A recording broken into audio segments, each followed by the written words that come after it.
There'll be decorations, presents, and a big tree covered in lights. Freddy was excited. Colin wasn't. I've never been to a party. Colin was fixed in one place. He couldn't move from the siding. We never have parties at the wharf. Then Freddy had an idea. Maybe this year they could have the party at the wharf. It would be a surprise party for Colin, he thought cheerily. Freddy had to find Mr. Percival.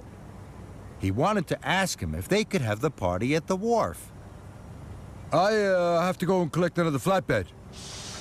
And Freddy raced away. Freddy saw Mr. Percival bicycling away. Then he saw Peter Sam. He was pulling a flatbed full of presents and colored lights. Those must be for the party, Freddy huffed to himself. I have to stop Peter Sam taking them to Mr. Percival's house.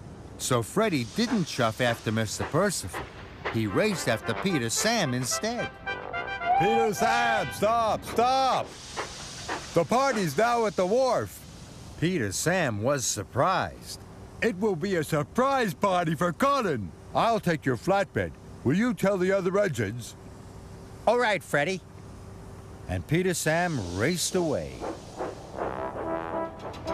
Freddy shunted the flatbed to Colin. Leave this flatbed until I come back. Colin was puzzled, but he still had lots to do, so he carried on working.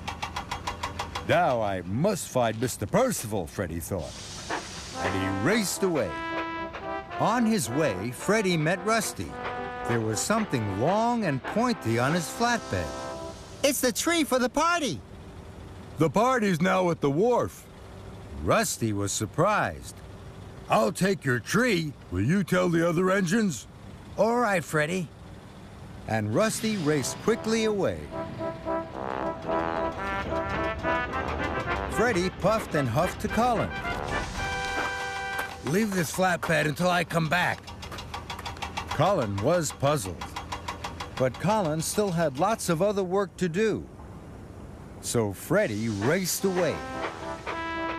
It was getting late, and Freddy still had not asked Mr. Percival if they could have the party at the wharf. At last, Freddy puffed up to Mountain Village Station. But Mr. Percival wasn't there. Mr. Percival's already gone back to the wharf. Oh no, I must puff back as quickly as I can. At the wharf, the two flatbeds were still waiting to be unloaded. Mr. Percival was cross. "Please, unload these at once." Freddy had told Colin to wait for him, but Colin didn't want Freddy to get into trouble. "Yes, sir." Then Mr. Percival went to look for Freddy. Soon, Freddy puffed up to Colin. "I waited for you, but Mr. Percival told me to finish the job. It's all done now." He was very pleased.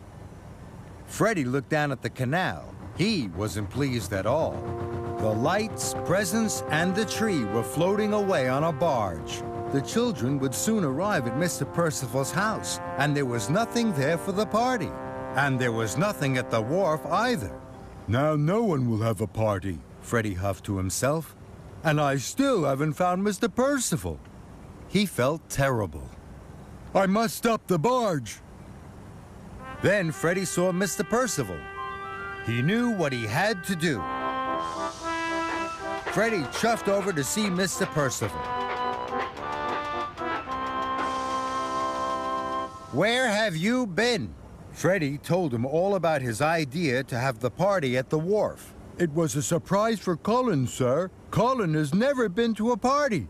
Mr. Percival thought having the party at the wharf was a very good idea. But you should have asked me first. Oh, yes, sir. If I work quickly, I can still put everything right. All right, Freddy, but hurry now. Freddy raced to catch up with the barge. He called out to the bargeman. Stop! Please turn around and go back to Colin.